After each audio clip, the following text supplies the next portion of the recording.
시작하겠습니다. 네, 안녕하십니까. 네, 지난 시간에 이어서 2-1 동형 모의고사 1번부터 해설을 하도록 하겠습니다.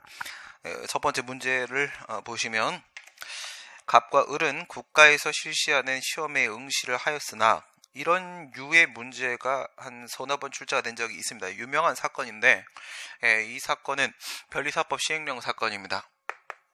변리사법 시행령 사건인데요. 이 변리사법 시행령 사건에서는 원래 1차 시험이 상대평가로 되고 있었고요. 1차 시험, 얘네 변리사 시험이 1차 시험이 상대평가로 실시가 되다가 이 1차 시험을 절대평가로 60점이죠. 절대평가로 바꿔서 실시를 하겠다. 변리사의 증원을 위해서 이와 같은 결정이 나왔었습니다. 그리고 나서 이게 다시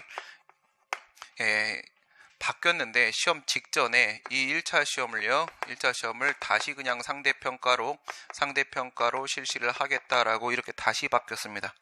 그러니까 절대평가에서 상대평가로 시험 직전에 이렇게 바뀌게 됨에 따라서 발생하게 된 문제는 바로 신뢰보원칙이었었고요. 신뢰보원칙. 물론 시험 직전이었지만 아직까지 시험이 실시된 것은 아니었습니다. 시험이 아직 실시되기 전에 바꾼 건 맞아요. 그렇게 되면은 시험 실시 이후에 이미 절대평가라고 해놓고 시험을 실시했고 그리고 나서 상대평가라는 기준으로 만약에 채점을 해버리게 되면 60점 이상만 맞은 사람이면 합격이 돼야 됨에도 불구하고 불합격생들이 발생을 할 수 있겠죠. 이런 상황이면은 그러면 그거는 진정소급 적용의 문제가 될 겁니다.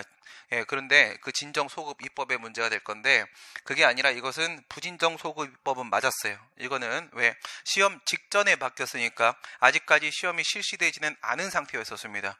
그러면 이 시행령을 바꾼 것이 부진정 소급 입법에 대한 문제입니다. 그러면 부진정 소급 입법이든 소급 적용이든지 간에 아직까지 그 법률관계나 사실관계가 여기는 사실관계 완성되지 않은 상태죠. 아직까지 완성되지 않은 상태이니까 원칙적으로 그 소급이 허용이 될 수 있을지도 모르겠습니다. 하지만 이익형량이 필요한 거죠. 부진정 소급 입법이긴 했었지만 이익형량에서 구법을 적용시키는 것이 맞다. 구법령을 적용하는 게 맞다라는 결론이 나왔고 따라서 뭐로 가야 된다? 절대평가로 2년 동안에 절대평가로 2년 이후에 바뀔 것이다라고 이미 공고를 해놓은 상태였고 그 절대평가에 맞춰서 학생들이 시험 준비를 해왔단 말이죠. 그럼에도 불구하고 결국은 상대평가로 실시를 해버리게 되면은 이들의 신뢰 이익이 너무 심하게 침해된다라고 해서 절대평가를 가지고 기준을 삼아야 된다라고 해서 수백 명의 학생들이 구제를 받았던 사건이었습니다. 그리고 나서 이제 불합격 처분이니까 뭐에 해당해요? 거부 처분이 되는 것이죠. 국가시험의 합격자 결정은 우리가 알고 있기를 법적 성질을 확인으로 알고 있습니다. 확인 처분이 맞고요. 행정행위죠. 그리고 거부 처분으로 되니까 거부 처분 취소는 전부 다 승소를 했습니다. 전부 다 승소를 하고 다시 손해배상 청구를 들어갔는데 국가배상 청구에서는 과실이 입증이 안 돼가지고 전부 다 패소했습니다. 어쨌든 살아는 남았어요. 1차적 권리구제는 가능했었고 2차적 권리구제가 안 됐던 그 사건인데 이 사건을 변형해서 저도 다른 쪽에서 이런 문제들을 여러 번 출제를 했는데 여기에도 비슷한 문제들이 몇 번 출제가 된 적이 있습니다. 그런 상황입니다. 한번 보시면 갑과 을은 그냥 두 명이라고 놓고 들어가는 건데요. 국가에서 실시하는 시험에 응시를 하였으나 불합격 처분을 받았다. 그러면 먼저 합격자 결정. 국가시험에 대한 합격자 결정은요. 합격자 결정은 방금 말씀드린 대로 준법률 행위적 행정에서 확인입니다. 확인이니까 처분성 인정이 되죠. 처분성 인정되고 그러면 불합격 결정은요. 불합격자 결정, 불합격 결정도 역시 거부 처분이죠. 이것도 거부로서 처분성이 인정이 됩니다. 그러면 거부 처분에 대한 소송을 제기하는 것 자체는 문제가 없어 보이고요. 갑은 불합격 처분의 원인이 된 시험 문제에 하자가 있음을 이유로 여기랑은 좀 상황은 다른 것이고요. 하자가 있었습니다. 문제 오류가 있었다. 취소를 제기를 하였으나 을은 이에 대한 소송을 제기하지 않았다. 갑이 소송에서 승소를 한 경우에 다음 중 옳지 않은 것은 먼저 이런 생각을 한번 해보시기 바랍니다. 일반 처분의 대세요에 대한 문제하고 이 문제하고 비교를 해보세요. 일반 처분의 대세요. 일반 처분과 대세효에 대한 문제입니다. 대세효에 대한 문제. 우리 대세효는요, 우리 행정소송법 제29조 1항에 보시게 되면 취소 확정 판결의 대세효에 대한 규정을 두고 있지 않습니까? 그런데 이 대세효가 어디서는요, 여기서 지금 얘기하는 것은 대립된 이해관계에 있는 제3자, 대립된 이해관계에 있는 제3자에게 대세효가 적용됨에 있어서는 전혀 문제가 없습니다. 여기서 문제가 되고 있는 것은 바로 동일한 이해관계입니다. 동일한 이해관계에 있는 제3자, 이 제3자에게도 과연 대세효가 적용이 될 수가 있겠는가, 이런 식의 논점이 있지 않습니까? 여기에는 대립된 이해관계, 여기는 동일한 이해관계. 그러면 대세효를요, 대립된 이해관계부터 먼저 한번 생각해 보시면 경원자 관계로 가십니다. 관할구역 내에 한 명의 사업자만 들어올 수가 있는 상황인 겁니다. 15시 30분까지. 15시 30분. 네. 그러면 관할구역 내에 한 명, 한 개의 사업자만 인정이 됩니다. 관할구역 안에 한 개의 사업자만 인정이 된다. 이렇게 했을 때 행정청이 이렇게 있습니다. 행정청이 누구한테? 을한테 허가 처분을 내려주었다. 이렇게 되면 을은 처분의 상대방이 되는 것이고, 갑이 처분의 제3자가 될 겁니다. 이렇게 됐을 때 을에게는 이것은 수익적인 처분이 되는 것이고, 갑에게는 요거는 침익적인 처분이 이렇게 될 거 아니겠습니까? 그럼 불복은 누가 하겠다? 그러면 갑이 불복을 하겠죠? 이 갑이 여기다가 이렇게 소송을 제기한다는 거예요. 여기서 취소 소송을 제기를 했습니다. 얘가 취소 소송을 제기를 했다. 취소를 제기했는데, 예를 들어 을이 허가 요건을 못 갖추었음에도 불구하고 허가 처분이 나온 상황이다. 그러면 이제 위법한 허가겠죠. 여기서 이제 인용 판결이 나와서 확정이 되었습니다. 이렇게 확정이 되었다라고 했을 때 이 확정 판결의 형성력이 어디까지 미치는지 생각해 보세요. 형성력이라는 것은 처분의 효력을 소급해서 제거하는 힘이죠. 형성력은 원칙적으로 원고하고 피고 여기까지만 인정되는 거잖아요. 그렇죠? 여기까지 형성력이 인정이 된다.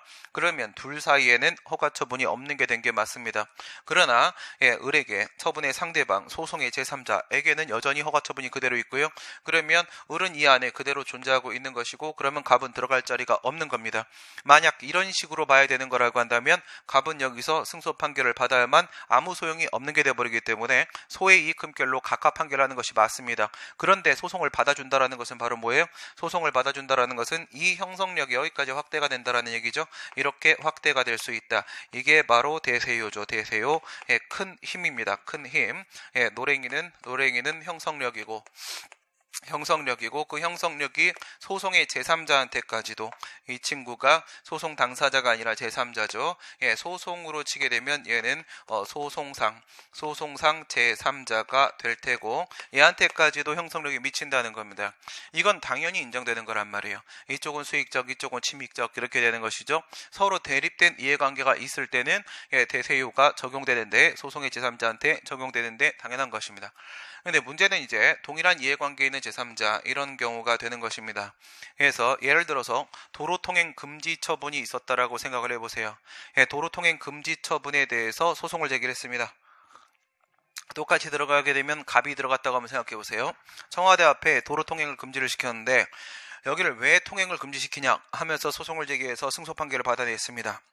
그랬을 때 소송의 제3자인 을이나 병이나 정이나 이런 사람들도 취소 판결이 나온 다음에 청와대 앞을 지나갈 수가 있는 것이냐, 아니면 그것이 아니라 갑만 그 승소 판결을 받았던 판결문을 차 앞에다가 붙이고 지나갈 수 있는 것이냐, 어떻게 봐야 될 것인가에 대한 문제죠. 여기는 판례 없습니다. 여기는 판례 없고요. 그래서 이제 학설 대립이 있는데 긍정설이 있고 부정설이 있고 이렇게 학설 대립이 있습니다. 과연 적용이 될 것인가, 긍정설, 그 다음에 부정설, 입장 대립이 이렇게 있단 말이에요. 긍정설 같은 경우에는 공법관계는 통일적으로 규율을 해야 된다, 이런 주장을 할 수가 있겠죠. 통일적인 규율이 필요한 것이다. 어떻게 누구한테는 그 처분이 있고 누구한테는 그 처분이 없고 이런 결론이 나올 수가 있겠는가. 이거는 사법관계가 아니다, 개인과 개인 사이의 문제가 아니다, 공법관계에서는 통일적 규율이 기본이다, 이렇게 주장하면은 을이나 병이나 정이나 이런 사람들도 그 앞을 지나갈 수가 있을 겁니다. 하지만 부정설 검찰 입장은 뭐야? 권리 위에 잠자는 자죠. 권리 위에 잠을 자고 있으면 잠자는 자는 영원히 잠을 재워서 사망에 이르게 하는 것이 기본 아니겠는가? 그래서 아예 재워버리자라는 입장은 자기가 소송을 제기한 게 아니지 않는가? 그렇다고 이게 공동소송도 아니지 않는가? 그렇다면 이 사람들은요 지나갈 수 없어요. 간만 판결문 붙이고 지나갈 수 있는 거다. 이렇게 본단 말이에요. 뭐 저의 개인적인 생각은 이쪽에 맞춰져 있습니다. 공법관계에서 어떻게 처분이 있고 없고를 달리 볼 수 있겠는가? 이렇게 보는 게 맞을 겁니다. 이 생각도 한번 해봐요. 일반 처분의 경우에 있어서 우리가 이게 지금 일반 처분이죠. 도로 통행금지입니다. 통행금지. 이 부분이 지금 우리가 통행금지라는 하명처분, 통행금지는 뭐예요? 부작위 의무를 부과하는 하명처분이죠. 부작위 하명입니다. 부작위 하명인데 이거는 뭐에 해당해요? 물건의 성격을 직접적으로 규율하고 그곳을 지나가는 사람들의 이해관계 있는 사람들을 간접적으로 규율을 하는 것이죠. 그런 걸 우리가 물적 행정행위라고 하게 되고 물적 행정행위는 언제나 일반 처분이죠. 물적 행정행위는 언제나 일반 처분이란 말이에요. 그럼 이 일반 처분과 관련된 제소기간을 한번 생각을 해보세요. 제소기간. 뭐라고 우리 판례가 판시를 하고 있는가? 고시나 공고의 방식으로 처분을 한다라고 했을 때 개별 처분의 경우와 달리 일반 처분의 경우에 있어서는 그 처분의 효력이 발생한 날 모두가 안 것으로 의제를 해야 된다라고 했죠. 그게 바로 공법관계를 통일적으로 규율하기 위한 겁니다. 어떤 사람 같은 경우에는 그 처분을 오늘 알게 되고 어떤 사람은 내일 알게 되고 어떤 사람은 모레 알게 된다면 그 제소기간의 기산점이 전부 다 달라질 수밖에 없기 때문에 그러면 행정법관계 안정성이 심각하게 침해될 수밖에 없으니까 일률적으로 규율을 하자라고 판례가 받지 않습니까? 제소기간 부분에서 이것도 마찬가지죠. 이 도로통행금지 처분에 대한 취소 판결이 나왔으면 일률적으로 모두에게 통행금지는 해제된 것으로 인정을 하는 것이 맞을 겁니다. 그렇다면 이 상황과 비교해서 지금 여기서 얘기하는 불합격 처분에 대한 상황을 한번 생각을 해보시기 바랍니다.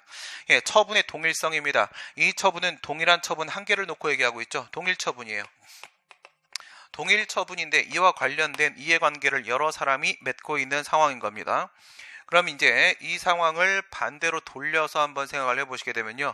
처분의 동일성, 동일한 처분. 처분의 동일성은 과연 어떨 때 인정되는가? 세 가지가 모두 인정될 때 인정되는 것이다. 첫 번째는요, 동일한 상대방에 대한 처분이어야 되는 것입니다. 그 다음 두 번째, 동일한 내용의 처분이어야 되는 것이고, 세 번째는요, 동일한 사유의 처분이어야 되는 것입니다. 이래야만 동일한 처분이라고 말을 할 수가 있습니다. 지금 불합격 처분 같은 경우에는 문제의 오류로 인해서 갑과 을이 완전히 똑같은 상황이라고 생각해 보세요. 이 문제 하나 때문에 떨어진 겁니다. 둘 다 완전히 똑같은 상황을 만들게 되면은 그렇게 보면 사유도 동일합니다. 문제 오류입니다. 그 다음에 내용도 동일합니다. 둘 다 거부 처분입니다. 하지만 동일한 상대방이 아니죠. 동일한 상대방이 아니기 때문에 지금 갑에 대한 처분과 을에 대한 처분은 다른 처분입니다. 처분은 두 개다. 이거예요.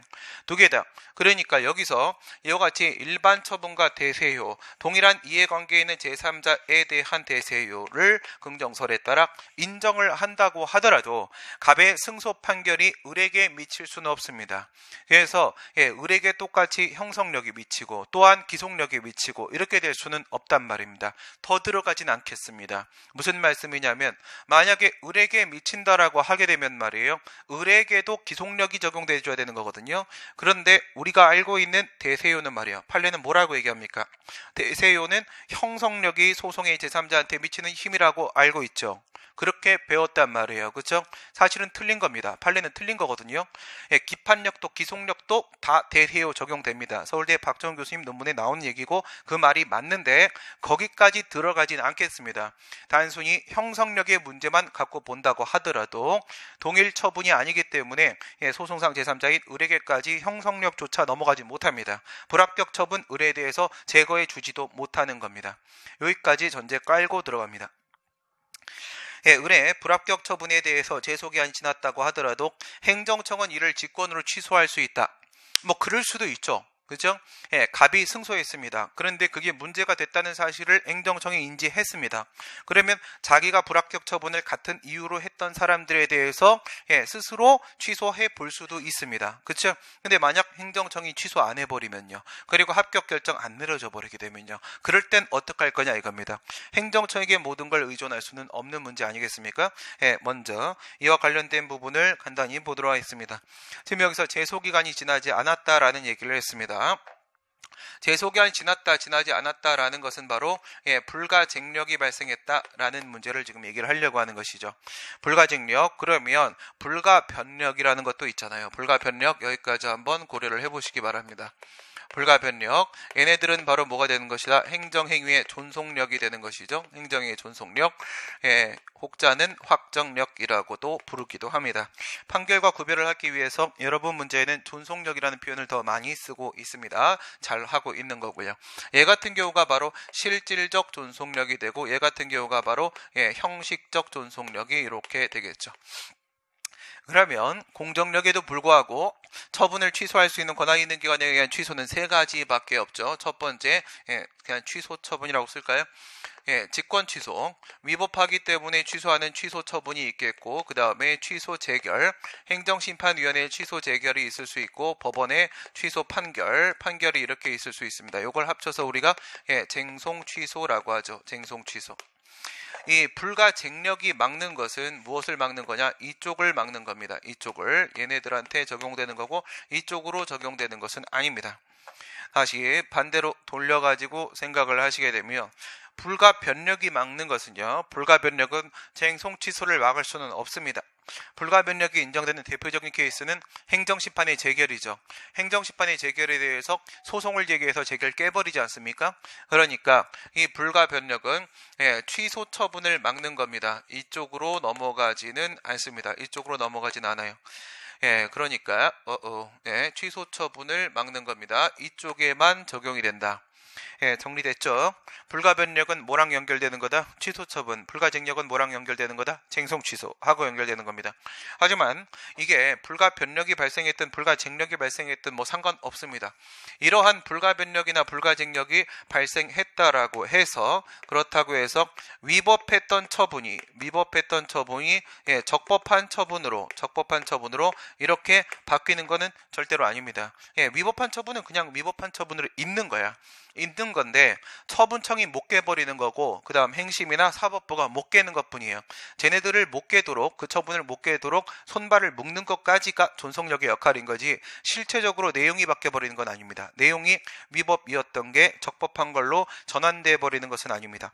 그렇다면 말이에요, 제소기간이 지났습니다. 제소기간이 지났다? 그럼 불가쟁력이 발생했다는 얘기죠. 그럼 얘는 쟁송 취소는 막힌 거죠. 그런데 취소 처분을 행정청이 할 수는 있는 거죠. 그죠? 할 수는 있는 거죠. 그 다음에 2번, 을은 위법한 국가작용으로 인해 손해를 입었음을 주장해서 국가배상 청구소송을 제기할 수 있다. 이건 여기를 보면 되는 거죠. 불가쟁력이 발생하든 변력은 발생하지도 않았고요. 뭐가 발생했든 간에 그것이 위법했던 처분이 적법한 처분으로 바뀌는 건 아니란 말이에요. 여전히 위법한 처분이죠. 그러면 손해배상 청구하는 데 있어서 문제 없는 거죠. 물론 민사법원이 위법심사 할 수 있는 것도 물론이고요. 손해배상 청구는 가능한 겁니다. 3번, 갑은 취소 판결로 구제를 받았기 때문에 국가배상 청구소송을 제기할 수 없다. 그쵸? 갑은 손해가 없어요. 갑은 합격했잖아요. 합격했기 때문에 갑은 손해가 없는 겁니다. 다른 문제가 생기는 게 아니라 손해가 없기 때문에 손해배상 청구소송을 제기해봐야 소용이 없습니다. 갑이 제기한 취소의 판결은 을에 대한 불합격 처분의 효력에 영향을 미치지 않는다. 분명히 제가 영향을 미치지 않는다고 했잖아요. 그죠? 대세효가 미치지 않는다고 했잖아요. 근데 영향을 미칩니다. 이게 뭐냐면, 이 변리사법 시행령 사건이라고 제가 말씀을 드린 이유가, 이게 뭐냐면 이 사건에서 판결 주문에다가 써버렸어요. 판결 주문에 써버리면 방법 없습니다. 판결 주문에다가 같은 사유로 불합격한 사람 모두에게 적용해 모두를 구제한다. 판결 주문에다가 이렇게 써버리면 대세유랑 관계 없습니다. 그냥 판결 주문이 밀고 나가는 겁니다. 밀어붙이는 거기 때문에 대세유가 인정된다 안 된다 이런 문제랑 관계가 없다는 거예요. 그래서 이렇게 써버리면 살릴 수 있습니다. 이런 케이스가 우리 판례에 있었던 거예요. 그게 바로 변리사법 시행령 사건인 겁니다. 이때 당시에 판결 주문에다가 같은 이유로 상대평가하기 때문에 60점이 넘었는데 떨어졌던 사람들은 전부 다 구제한다 이렇게 했단 말이에요. 그러면 을도 구제받을 수 있는 겁니다. 을도 완전히 막히는 건 아니다.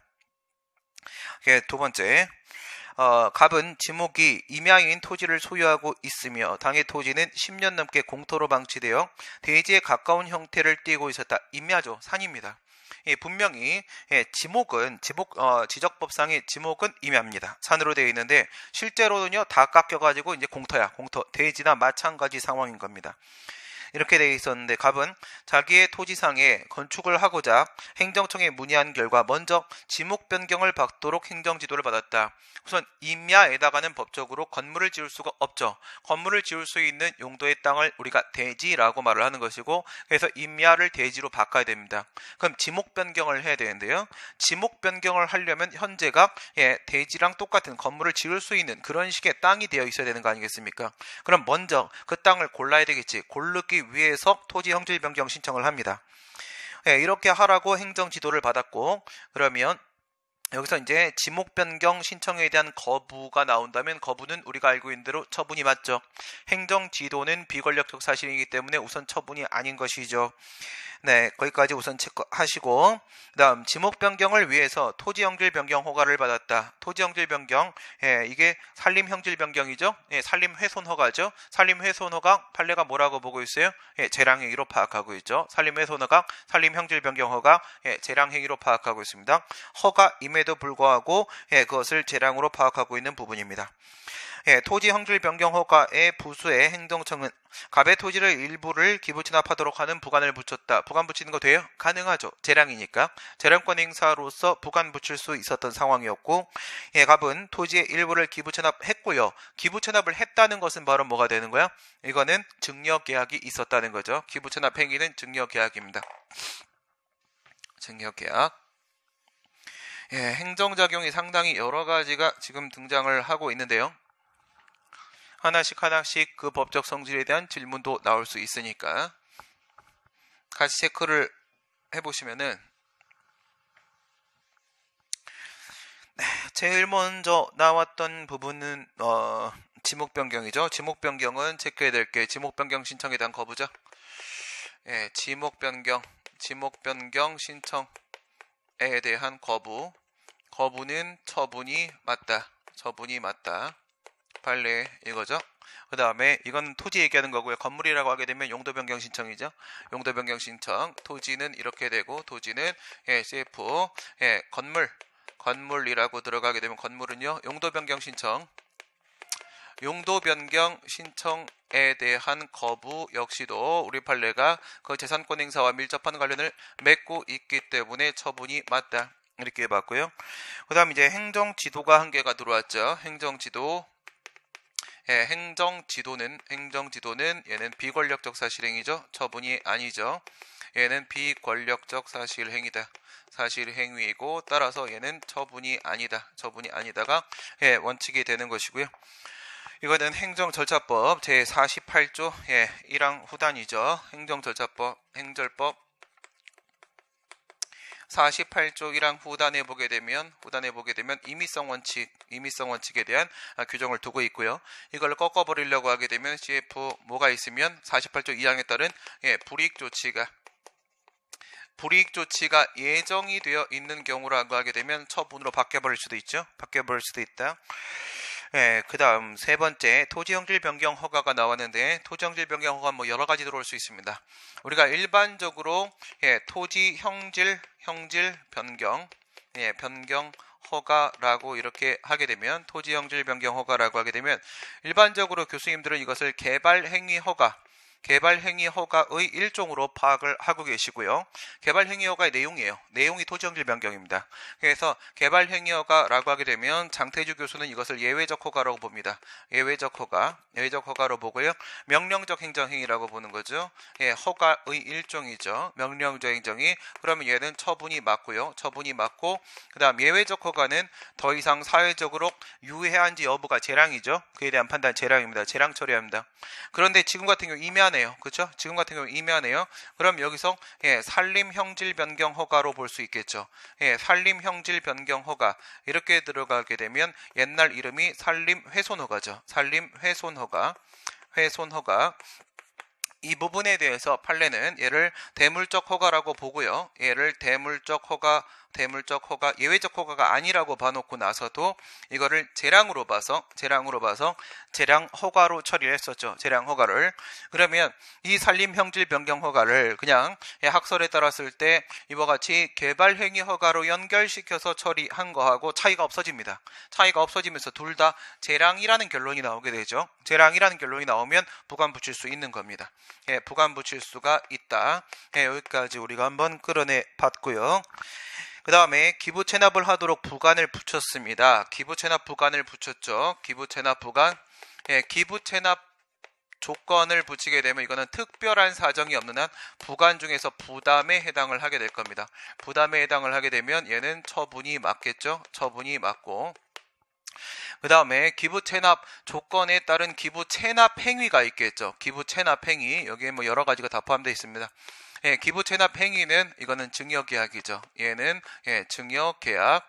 이거는 사법상 계약행위입니다. 얘는 사법상의 계약행위가 이렇게 될 테고요. 그 다음에 얘들끼리의 또 관계가 문제가 되는 부분이 지금 포함이 되어 있습니다. 기부 체납 부관과 기부 체납 행위 둘의 관계를 한번 비교를 해보시게 되면 그냥 부관과 행위 이렇게만 한번 보겠습니다. 그럼 여기서 이렇게 부담, 기부 체납 조건을 붙이고 그것 때문에 기부 체납이라는 증여 행위, 증여 계약이 나왔다. 관련돼서 문제가 여러 번 출제가 됐었죠. 앞에 게 무효라면 뒤에 것도 무효냐? 앞에 게 무효면 뒤에 게 무효입니까? 이게 중대 명백해서 이 부관이 위법하다. 부관은 행정이랑 똑같이 중대 명백해야 무효죠. 그렇다고 해서 얘가 무효라고 볼 수도 없는 것이고요. 그 다음에 만약에 이게 취소가 되었다 라고 해서 이 증여 행위가 이게 효력이 소멸하는 것이냐 실효되는 것이냐 그런 것도 아니라고 했습니다. 그런 것도. 그 다음에 이 친구가 이미 불가증력이 발생해서 더 이상 다툴 수 없게 되면은 이것도 다툴 수 없는 상태냐 이것도 불가증력이 발생해서 다툴 수 없는 상태냐 그렇지도 않다라는 겁니다. 이게 아무리 불가증력이 발생했다 할지라도 이 친구가 또 다른 강행법규라거나 아니면 사회질서에 반한다라거나 하게 되면 이 부분에 대해서는 사법상 계약이니까 민사소송을 통해서 충분히 제거할 수 있습니다. 계약의 효력을 제거하고 돌려달라고 할 수가 있다. 이 얘기는 뭐예요? 이런 방식으로 기존에 지금까지 출제가 됐는데 이 부담과 이 증여의 행위는 완전히 잘라지는 무슨 행위다? 별개의 행위다. 이건 완전히 별개의 행위다. 서로가 영향을 주지 않는다라고 말을 하죠. 부관을 붙였고 그래서 기부 체납을 했고 증여계약 형질 변경 허가를 받아서 준공을 받아 건물을 건축을 하였다. 그러면 여기서 모두 나왔다는 얘기예요. 건축 허가도 나왔다는 얘기죠. 그렇죠? 건축 허가. 건축 허가야 뭐 당연히 강학상 허가로서 처분이 맞고요. 처분이 맞고 그다음에 준공 검사를 받았다고 했죠. 준공 검사 사용 승인. 얘는 확인이죠. 준법률 행위적 행정에서 확인이니까 얘도 역시 처분이 맞지요. 처분이 맞고 준공을 받았다.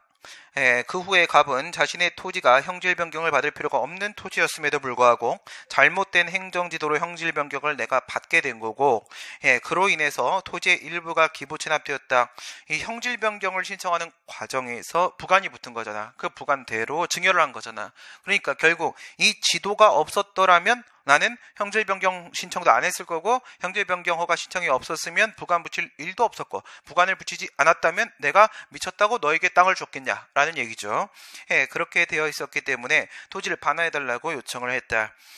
첫 번째 1번 토지 형질 변경 허가는 재량행위라고 보는 것이 일반적인 입장이다. 그래요. 토지 형질 변경 허가 이렇게 봐도 예외적 허가로 가면 무조건 재량이 되는 거고 지금은 임야, 살림 이렇게 들어가게 되면 판례가 재량이라고 판시한 바가 있었죠. 그러면 어떻게 봐도 재량입니다. 어떻게 봐도 재량이고 부관에 대해서 취소를 제기하여 승소하지 않는 한 갑은 토지를 반환받을 수가 없다. 그럼 여기서 생각을 해보게 되면 부당이득이라고 해서 달라고 한번 해보세요. 여기다 반환 청구를 합니다.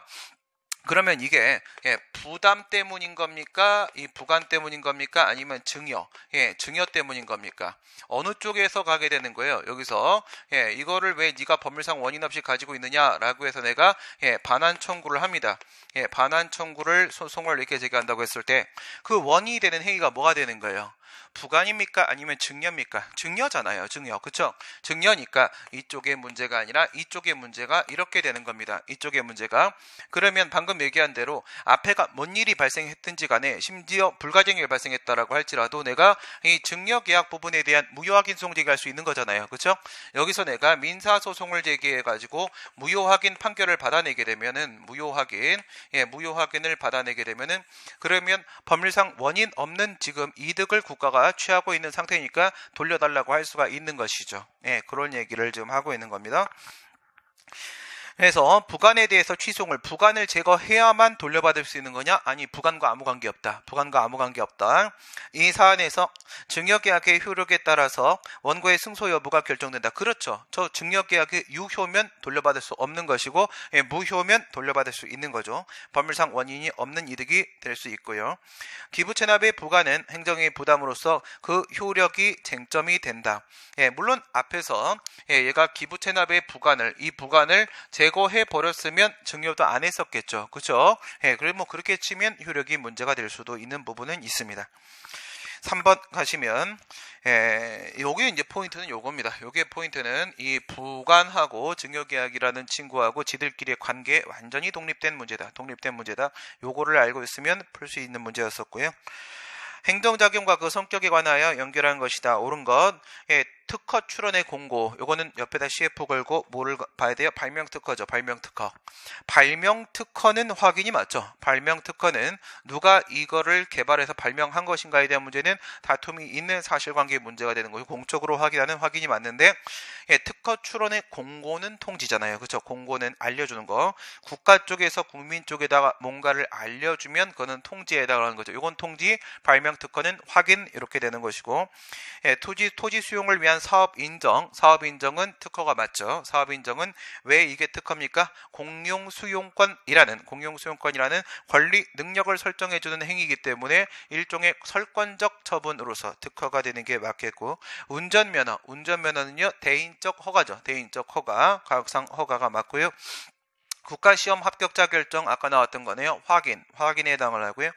한의사면허, 의사면허, 치과의사면허, 약사면허, 미용사 다 이런 면허들 주관적 요소에 대한 심사를 하는 대인적 허가죠. 대인적 허가. 그 다음 조세 체납에 대한 독촉, 독촉, 압류, 공매, 청산 이렇게 들어갔을 때 독촉은 통지죠. 통지고 압류는 권력적 사실행위, 수인 하명이 되는 것이고 공매는 대리가 되는 것이고 청산은 처분이 아닙니다. 독촉은 통지죠. 당선인 결정, 노무현 전 대통령, 문재인 대통령 당선인 결정 다툼이 있겠죠. 확인에 해당을 하는 게 맞습니다. 행정행위의 부관에 관한 설명 중에 옳은 것을 모두 고른 것은 부담은 부담의 의무의 불이행으로 행정의 효력이 저절로 상실되는 것이 아니라 행정청이 별도로 철회, 강제집행, 행정벌 등 부과할 수 있을 뿐 해제 조건과는 구별되는 것이다. 이렇게 비교해 보시게 되면 뭐랑 비교를 하면 되겠습니까? 조건하고 한번 비교를 해보도록 하겠습니다. 부담하고 조건하고 비교를 합니다. 부담은 조건과 비교했을 때 상대적으로 유리하죠. 국민에게 유리하기 때문에 결국 그것이 불분명할 때는 무엇인지가 불분명할 때는 부담으로 봐야 된다는 게 우리 판례 입장이 됩니다. 비교를 한번 해보시게 되면요. 부담하고 그 다음에 조건입니다. 조건하고 이렇게 비교를 해보게 되면 첫 번째 효력의 발생의 측면하고요. 효력의 발생. 두 번째 효력의 소멸의 측면하고 비교하게 되면 발생의 측면이면은 그동안 효력이 없다가 이제 발생하는 거죠. 정지 조건. 그 다음 그동안 효력이 있다가 이제 해제당하는 거죠. 해제 조건 비교를 해보시면요. 부담 같은 경우에는요, 그 부간의 성취를 하기 전에도 주된 허가의 효력이 이미 발생을 해버리는 거죠. 그런데 정지 조건은 부간을 성취해야만 효력이 발생이 되는 것이겠죠. 그렇게 되면 어느 쪽이 먼저 발생합니까? 어느 쪽이? 부담 쪽이 먼저 발생을 합니다. 이쪽이 효력이, 주대행정의 효력이 먼저 발생하죠. 이쪽이 더 유리합니다. 그 다음에 소멸이라고 하게 되면 부간이 성취되면 해제 조건 같은 경우에는 바로 효력이 소멸해 버리는데, 부담이라고 하게 되면 부담을 불이행한다라고 하더라도 철회 처분이 나올 때까지는 주된 허가의 효력이 그대로 유지가 되죠. 어느 쪽이 더 늦게 효력이 소멸합니까? 이쪽이 더 늦게 효력이 소멸합니다. 이쪽이 더 유리합니다. 그러니까 부담이라고 하게 되면은 부담은 만약에 여기서부터 여기까지 허가 처분, 허가 등의 주된 행정의 효력이 여기서부터 여기까지 인정이 되는 게 이게 부담이라고 한다면, 같은 상황이라고 했을 때 정지 조건은 여기서부터 해제 조건은 여기까지 해가지고 조건이라고 보게 되면 정지 조건, 그 다음에 조건이라고 보게 되면 해제 조건, 얘는 주된 허가 처분의 효력이 요거밖에 인정이 안 됩니다. 그럼 어느 쪽이 더 유리한 쪽은 부담 쪽이 훨씬 더 유리할 수밖에 없는 것이죠. 해제 조건과 지금 비교를 한번 해놓은 상태고요. 판례에 의하면 사정 변경으로 인하여 당초에 부과된 부담의 목적을 달성할 수 없게 되었을 때, 부담만 그런 건 아니고요. 지금은 사후 부담을 얘기하려고 하는 건데 부관 전반적으로 마찬가지입니다. 목적 달성에 필요한 범위 내에서 사후 변경을 할 수가 있다. 이건 이제 부관의 한계에 대한 얘기를 하고 있는 것이죠. 부관의 한계에서 항목간 영내법 얘기하려고 하는 거잖아요. 그렇죠? 항목간 영내법 이렇게 들어가시게 되면 얘는 부관으로서의 한계가 되는 거고, 얘는 행정행위로서의 한계가 되는 것이죠. 사항적 한계, 목적상 한계, 시간상 한계, 법령상 한계, 내용상 한계, 일반법 원칙상 한계 중에서 이 부분 시간상 한계 여기 들어가게 되면 얘가 바로 사후부관 얘기하는 거죠. 사후부관 또는 부관의 사후 변경 마찬가지죠. 부관의 사후 변경도 역시 사후부관의 일종으로 우리가 취급을 하게 되죠. 원칙적으로 부관이라는 것은 신뢰보호 원칙상 그 부관은 주된 행정이 할 때 동시에 붙이는 것이 맞는 거죠. 동시에 붙이는 게 맞다. 무슨 말이에요? 신뢰보호 원칙 얘기하는 겁니다. 신뢰보호 원칙. 동시에 붙이는 것이 우선은 맞다고 보아야 된다. 이거요. 동시에 붙이는 게. 그러나 여기서 예외 사유가 있을 수 있지 않겠습니까? 예외적인 케이스를 한번 보겠습니다. 예외적인 케이스는요. 명보동사죠. 명보동사. 명보야 미안하다. 너를 내가 얼려 죽여버렸다. 미안하다. 제 친구 이름입니다. 그래서 명보동사 여기까지가 학설사가 판례 이렇게 들어가는 거죠. 이쪽에서 학설, 이쪽이 판례, 예외적인 경우들 제시했죠. 명은요. 사후부관에 대한 명문의 근거가 있을 때, 그 다음에 보는 사후부관의 유보가 있을 때, 동은요. 상대방의 동의가 있을 때 사후부관 붙이는데 전혀 문제될 거 없습니다. 그 다음에 판례가 추가한 것은 사정변경이었었죠. 사정변경은 원래 철회 사유이기 때문에 아예 전부 철회하는 것보다는 사후부관을 하나 더 붙이는 게 국민에게 더 유리할 수 있기 때문에 허용될 수 있습니다. 아예 할 수 없는 건 아니죠. 그러면 할 수 있다가 맞겠고, 판례에 의하면 도로조명 허가에서 점용기간에 위법 사유가 있는 경우에 점용기간 만에 취소를 구할 수가 있다. 만에, 독립하여, 만에가 들어가면 독립하여가 들어가게 되면 일부 취소 얘기하려고 드는 것이죠. 일부 취소 우리가 누차 이야기한 대로 그냥 이렇게 정리하시면 되는 거죠. 부담하고 기타 부관하고 이렇게 나누시고 세 개만 가겠습니다. 일부 취소를 제기하는 방법, 전체 취소를 부관부행정행위, 부관의 삭제를 신청했다가 명적인 거부가 나왔을 때 거부처분 취소를 제기하는 경우에 부담에 대해서는요, 독립쟁송, 독립취소 모두 가능할 수가 있고요. 기타 부관은 안 되는 거죠. 기타 부관의 경우에 있어서 만약에 판례에 따르게 되면 판례는 부진정 일부 취소를 인정하지 않기 때문에 각각 판결 나오게 될 것이고요. 만약에 학설에 따르게 되면 학설은 부진정 일부 취소를 인정하니까 대상 적격은 통과하고 독립 취소가 안 돼서 기각 판결을 받게 될 것입니다. 전체 취소 제기하게 되면 부담은 분리가 되니까 주대행정행위를 감염시키지 않으므로 부관부행 전체가 위협해지는 게 아니니까 기각될 것이고, 기타 부관은 인용이 될 수 있을 것이고 둘 다 얘들은 인용이 될 수가 있다. 이 부분 얘기하는 거죠. 기타 부관의 경우에 있어서는 독립쟁송과 독립취소가 인정될 수 없습니다. 점용기간은 기한, 종기적, 얘는 기타 부관입니다. 철회권의 유보는 상대방의 신뢰보원칙 주장을 배제하는 기능을 하게 된다. 두 개 기억해 놓으라고 했죠. 이 기타 부관, 기타 부관에서는 첫 번째 부담하고 바로 비교하는 조건, 그 다음에 방금 등장한 기한, 그거 말고도 철회권 유보가 있을 수 있겠죠. 철회권 유보는 부담하고 비교했을 때 쌍따옴표 안쪽에 취소죠. 쌍따옴표 안쪽에 취소 들어오면 철회권 유보, 그 다음 법률효과 일부 배제라는 것도 판례는 기타 부관에 포함을 시키고 있습니다. 여기서 철회권 유보, 이 철회권 유보는 두 가지 의미를 갖고 있죠. 첫 번째, 그 상대방이 신뢰 보호 주장을 할 수가 없고, 두 번째, 그 상대방의 손실 보상 주장을 방지하는 기능을 갖게 됩니다. 그래서 신뢰 보호 주장을 할 수가 없다. 판례에 의하면 행정청은 법령에 명시적인 근거가 없으면 부관을 붙일 수가 없다. 붙일 수 있는 케이스만 한번 체크해 보도록 하겠습니다. 붙일 수 있는 케이스, 부관부가의 가능성 얘기하게 되는 것이죠.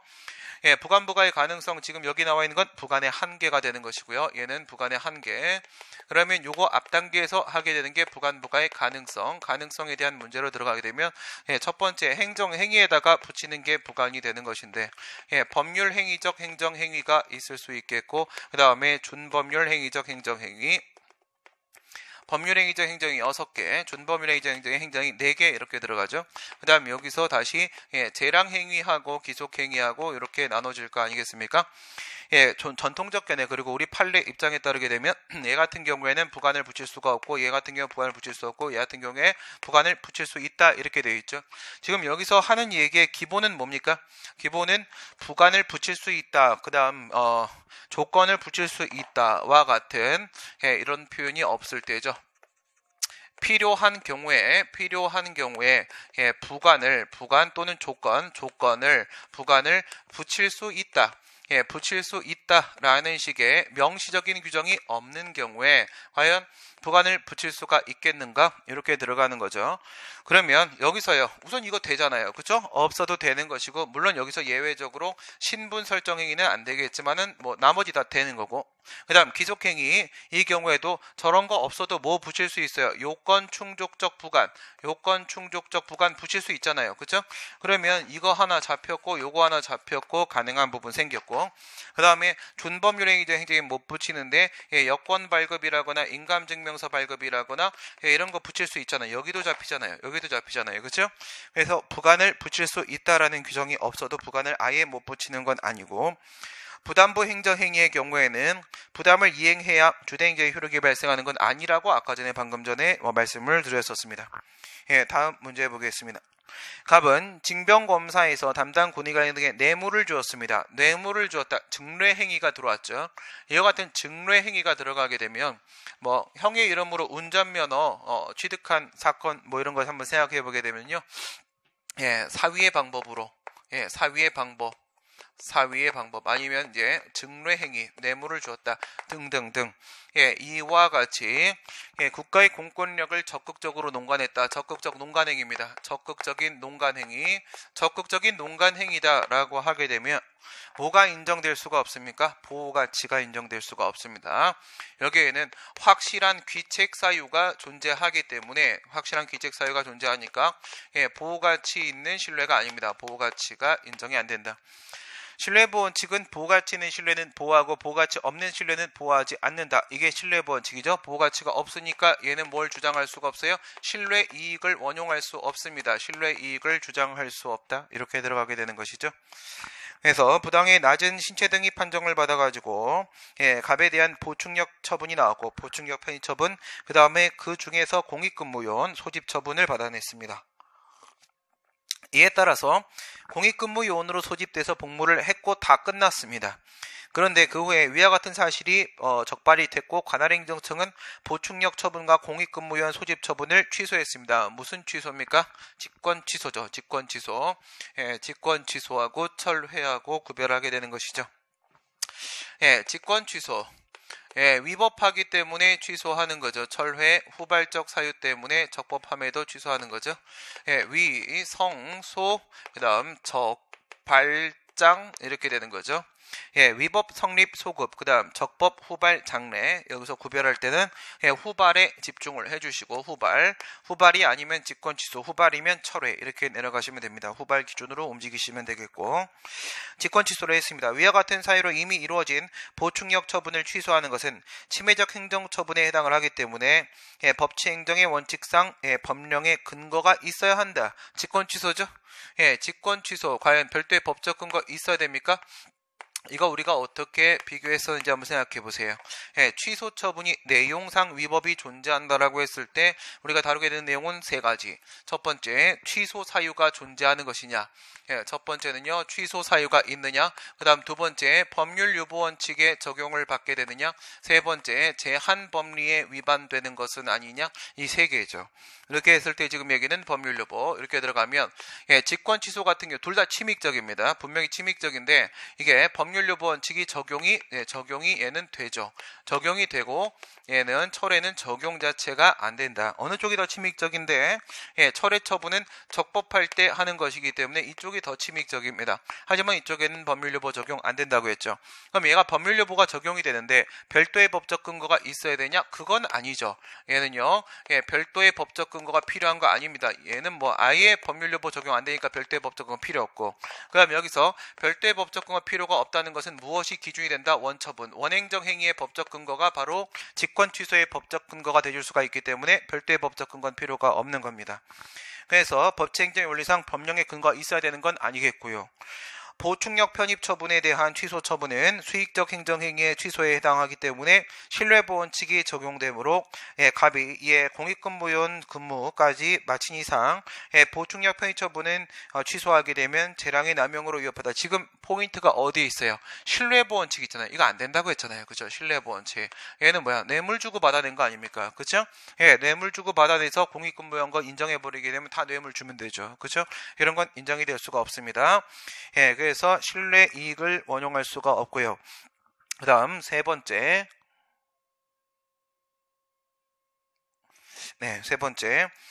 위와 같은 보충력 처분의 취소 처분은 수익적 행정 처분의 취소이므로 소급표가 인정되지 않아 설령 그것이 허용된다고 하더라도, 직권 취소가 인정된다고 하더라도 소급해서 제거되지 않은 이상 그에 따른 공익근무요원 소집 처분까지 취소할 수가 없는 것이다. 소급표 인정됩니까?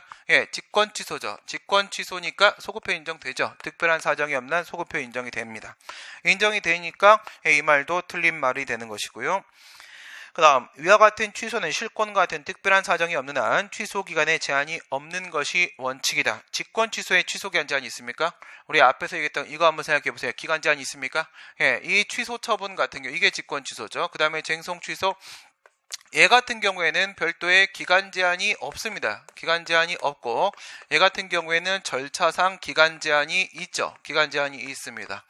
그래서 심판이라고 하게 되면 청구기한의 제한이 있고 소송이라고 하게 되면 제소기한의 제한이 있지만 직권 취소는 제한이 없습니다. 기간 제한이라는 거 없고 그 기간 제한이라는 것은 들어가 봐야 일로 들어가는 거죠. 일로 들어가는 거죠.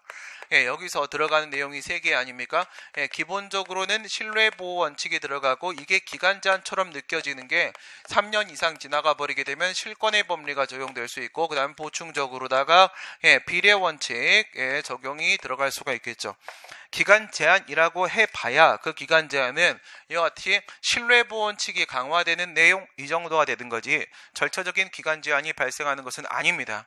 그럼 실권 됩니까? 지금 실권 안 되죠. 실권이라는 것은 신뢰보호 원칙의 내용이기 때문에 신뢰보호 원칙 주장이 지금 안 되는 상황에서는 실권 주장도 할 수가 없는 겁니다. 그러니까 이 말이 맞는 말이죠. 그 다음 6번입니다. 행정 입법에 대한 설명이다. 옳지 않은 것은 이제 간단한 문제네요. 제재적 행정처분의 기준을 규정하고 있는 시행규칙의 규정은 행정청 내부의 사무처리 준칙을 정하는 것이므로 대외적으로 국민이나 법원을 귀속하는 효력이 없다. 법원을 귀속한다라는 것은 이게 재판규범으로 인정된다라는 뜻입니다. 법원을 귀속한다는 것은 이것을 기준으로 해서 재판을 한다는 것이니까 재판규범성이 인정된다라는 말을 하고 있는 것인데요. 요거는 이제 그냥 4개 언제나 머릿속으로 깔아놓고 시작하면 되는 거잖아요. 그렇죠? 깔아놓고 첫 번째 형식이죠. 형식 잡아두시고 그 다음에 실질, 내용 잡아두시고 실질 이렇게 들어가시게 되면 첫 번째, 두 번째, 세 번째, 네 번째 법규명령 형식의 법규명령이 되는 것이고 그 다음 법규명령 형식의 행정규칙이죠. 법규명령 형식의 행정규칙, 그 다음에 행정규칙, 행정규칙 형식의 법규명령, 그리고 행정규칙, 행정규칙 형식의 행정규칙 이렇게 될 거 아니겠습니까? 이렇게 했을 때 법규명령 형식의 법규명령은 당연히 법규명령이 되는 것이고 형식과 실질 모두 다 그러니까 그 다음 얘 같은 경우에는 판례에 따르게 되면 시행령 같은 경우에는 법규명령으로 인정을 하고 판례가 시행규칙, 총리령이나 부령 같은 경우에는 법규명령으로 인정 안 하고 행정규칙으로 봐버리죠. 그 다음에 이 행정규칙 형식의 법규명령은 그 자체로서 뭐라고 말할 수는 없는 것이죠. 이거 아니다라는 문제 많이 있죠. 여기에는 별도의 구체적 위임이 있으면 그것이 뭐로 넘어가 주시고 그 다음에 법령 보충적 행정규칙, 법령 보충규칙으로 넘어가고 그렇게 되면은 얘가 법규명령으로서의 효력을 가진다라고 얘기하는데 전제 조건은 결합이죠. 결합, 수권법령과 결합해서 혼자서 아니고 그 다음에 얘 같은 경우에는 대외적으로 아무런 구속력이 없다라고 해서 행정규칙처럼 보고 있는데 최근에 변화가 조금 일어나고 있죠. 최근에 변화가 헌법재판소처럼 준법규성설의 입장을 취해서 저것을 마치 법규명령인 것처럼 인정하려고 드는 판례들이 등장을 하고 있습니다. 그래서 그 부분도 맡겨야 된다고 했습니다. 그래서 이 부분 살짝 지금 대법원 흔들리고 있는 그 정도의 상황에 있겠죠. 지금 얘기한 것은 어느 쪽을 얘기하는 거야? 지금은요 시행규칙, 이쪽은 행정규칙, 이거 얘기했고요. 법률에 위반된 시행령은 무효이므로, 물론 법률에 위반된 시행령은요 시행령 법규명령이죠. 법규명령이니까 뭐 이렇게 봐도 시행령이면 이쪽 상황인데 이렇게 되면 당연히 법규명령이고 이렇게 돼도 법규명령이죠. 그죠? 이렇게 되면 시행령이라고 들어와 버리게 되면은 내용이 뭐로 간들 법규명령 맞습니다. 법규명령에 해당을 하는 것이고 그러면 상위법에 위반되면 이게 처분이 아닌 이상 무효가 되는 것은 맞고요. 이러한 시행령에 근거한 행정처분은 그 시행령이 법원에 의해서 무효로 선언되기 이전에 행하여졌다 하더라도 특별한 사정이 없는 한 무효임의 원칙이다. 이건 뭐예요? 앞뒤쪽 잘라먹기 게임이에요. 무슨 게임을 얘기하는 거냐면 순서를 이렇게 한번 바꿔보시기 바랍니다. 먼저 법률 가지고 기준을 잡아보도록 하겠습니다. 법률 가지고 가시게 되면요. 먼저 첫 번째 위헌 결정이 나왔고요. 위헌 결정이 나왔고 그 위헌 결정이 된 그 법률이나 법률 조항을 근거로 행정처분이 나온 상황입니다. 그 다음 반대로 먼저 행정처분이 나왔습니다. 먼저 행정처분이 나왔고 그 근거 법률 또는 법률 조항에 대해서 위헌 결정이 나왔다 이겁니다. 위헌 결정이 나왔다. 특징 비교해 보시게 되면요. 이미 위헌 결정이 나왔는데 그걸 근거로 처분을 해버리잖아. 그럼 이거는 명백한 위법이죠. 명백한 위법이니까 이렇게 가게 되면 무효사유가 됩니다. 무효사유가. 여기 같은 경우에는요. 처분을 한 다음에 그리고 위헌 결정이 나왔죠. 그럼 그 근거 법률이나 법률 조항이 위헌인지 여부는 명백하지 못했었기 때문에 이렇게 되면 취소 사유다 이렇게 보게 되겠죠. 그 다음에 엄연히 위헌 결정이 나온 법률을 집행해버렸어요. 공무원이. 이래버리면 과실이 인정됩니다. 이러면 과실 있음이 되는 것이고 그 다음에 나중에 위헌 결정이 나오게 되면요. 그것은 행정공무원은 법률이나 법률 조항이 헌법에 위반된지 여부에 대한 판단할 수 있는 권한도 없고 판단의 의무, 주의 의무도 없기 때문에 이렇게 되면 과실이 없죠. 이렇게 되면 과실 없음 이렇게 됩니다.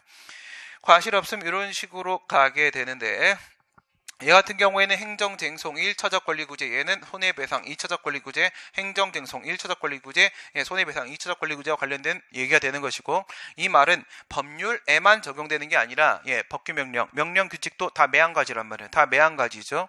그렇다고 치게 되면은 요 상황이잖아요. 법규 명령에 대한 위헌 위법 판결이 나왔다는 얘기입니다. 그러면 뭐가 돼요? 취소 사유 이렇게 되는 거죠. 취소 사유 법규 명령의 경우에도 매한가지다. 법률하고 달리 볼 이유가 없다. 특정 학교만을 폐교하는 내용의 행정 입법이 재정 공포가 되었다면 이는 법령이지만 항고성의 대상이 된다. 이거는 두밀분교 폐지 조례에 대한 무효확인성을 제기했던 사건이죠. 두밀분교 폐지 조례는 어디서 끌고 들어온 친구였었습니까? 여기서 1번하고 3번을 이렇게 끌고 들어온 친구였었죠. 이렇게 잡고 들어가시면 되죠. 이렇게 잡고 들어가게 되면 1번하고 몇 번입니까? 3번이죠. 1번하고 3번하고 이렇게 내려가게 되면 1번하고 이렇게 하면 3번 되죠. 1번하고 3번 가게 되면 내용이 우선은 권리 의무를 규율하는 거죠. 내용이 무엇을 규율한다? 권리 의무를 규율하는 것이고 세 개 나눠가지고 권리 의무를 어떻게 규율하니 했을 때 간접적으로 규율을 하는데 나는 권리 의무를 직접적으로 규율을 하는데 나는 권리 의무에 아예 변동을 발생시키는데 변동 규율. 이렇게 되면 얘는 전형적인 법규 명령이 되고 얘는 집행적 법규 명령, 이미 집행한 거나 마찬가지. 얘는 처분적 법규 명령 이렇게 되겠죠. 이렇게 되게 되면 행정행위냐 처분이냐 이렇게 들어가면 행정행위냐, 그 다음에 얘는 과연 처분이냐, 행정행위 아니고 처분 아니고 행정행위 아니지만 처분이고 행정행위니까 당연히 처분이고 이렇게 갈 수 있을 테고, 두밀분교 폐지 조례는 이쪽이죠. 처분적 조례 여기에 해당하니까 항고송 제기할 수가 있습니다. 그 다음 행정규칙 중에 법령 보충적 행정규칙은 그것이 법령의 위임의 한계를 벗어나면 어떻게 돼요? 한계를 벗어나면 지금 이거는요 행정규칙 형식의 법규명령 이쪽인데 구체적 위임이 있다는 전제 깔게 되면 법령 보충적 규칙이고 그러면 법규명령으로서의 효력을 갖게 되죠. 이게 만약에 위임의 한계를 벗어나면 뭐라고? 한계 위반. 위임의 한계를 위반해버리게 되면 무효냐? 무효라고 안 봤죠 판례가. 이렇게 되면요 행정규칙이다 이렇게 맞죠. 행정규칙이다. 아예 무효 처리는 하지 말고 이거는 내부적 구속력만 인정되는 것이다. 아예 버리지는 말라고 얘기를 했었죠. 이렇게 되면 대외적 구속력을 결합하여 인정된다라고 했습니다. 조금만 더 가겠습니다. 7번입니다. 7번. 8번까지만 할까요? 8번까지만. 요 페이지 요까지만 하겠습니다. 행정계획에 대한 간단한 거니까요. 9번, 10번 들어가면 조금 설명이 길어지니까 여기서 멈추겠습니다. 7번 들어가시게 되면 행정계획에 대한 설명이다. 국토의 계획 및 이용에 관한 법률사항, 도시관리계획, 이거 기본이란 표현만 잡아내라고 했죠. 교수님들이 옛날 분이 계실 수 있고 그렇지 않을 수가 있기 때문에 옛날 분들 같은 경우에는 원래는요 구도시계획법에서는 뭐라고 했었어요? 도시계획이라고 했었습니다. 이 도시계획이 국토의 계획 및 이용에 관한 법률로 바뀌면서 이름이 도시관리계획으로 이름이 바뀌었었고요. 지금은 이게 도시군관리계획으로 바뀌었단 말이에요. 도시군관리계획으로 이렇게 도시계획이 도시관리계획으로 도시관리계획이 도시군관리계획으로 다 똑같은 겁니다. 다 똑같은 거니까 구속적 계획입니다. 얘네들은 구속적 계획이 맞고 그 처분성이 인정이 되는 게 맞단 말이에요. 뭘 표현을 조심하라고요? 옛날이든 지금이든지 간에 기본은 똑같습니다. 도시 무슨 계획? 기본계획. 도시 기본계획 이렇게 들어오게 되면 이거는 다른 행정계획에 대해서 구속력을 내부적으로 미칠지는 모르겠지만 외부적으로 일반 국민에 대한 직접적 구속력을 미치는 건 아니기 때문에 얘는 비구속적 계획이 되는 것이고 처분이 아니게 됩니다. 이 기본이라는 표현만 조심하시면 된다고 말씀을 드렸고요. 그래서 도시관리계획 은 공권력 행사가 맞고요. 기존의 도시관리계획에 대한 변경 신청을 하였다가 거부될 경우에 거부처분 취소를 제기할 수 있음이 원칙이다. 아니죠. 신청권 얘기하는 거죠. 신청권. 신청권은 원칙적으로 인정 안 됩니다. 원칙적으로 안 된다는 뜻은 바로 뭐예요? 법규상의 신청권이 인정되지 않는다. 그 얘기죠. 법규상 신청권 인정되지 않는다. 우리 판례가 그렇게 말을 했었죠. 지역 주민이나 이해관계인에게 일일이 계획의 폐지나 변경을 구할 수 있는 권리를 인정할 수 없다. 일일이 인정할 수 없다라고 했습니다. 일일이 한 명씩 다 인정해 줄 수 없다. 신청권 원칙적으로 부정을 했기 때문에 신청권이 있어야만 거부처분이 성립된다라고 보는 우리 판례 입장에 따르게 되면 거부처분 취소를 제기할 수 없음이 원칙입니다. 대상적 격이 인정이 안 되고요. 행정 주체는 행정계획을 입안 결정하는 데 광범위한 계획재량을 갖는다. 이거 조심하시고요. 우리 판례는 이제는 계획재량 명시적으로 인정합니다. 계획재량 명시적으로 인정을 하고 이것은 일반재량, 행정재량과 질적으로 다른 문제라고 인정을 하고 있고, 그래서 형량명령이라는 거 인정하고 있습니다. 형량명령으로 처리하고 있습니다. 재량의 일탈 남용 처리 안 합니다. 우리 판례는 이제 형량명령으로 처리를 하고 있습니다. 계획재량 인정하고요. 공고 및 공람 절차 등 옆에다가 기초조사 실시도 하나 넣어놓으세요. 기초조사 실시 문제로 출제되는 경우들도 간혹 있습니다.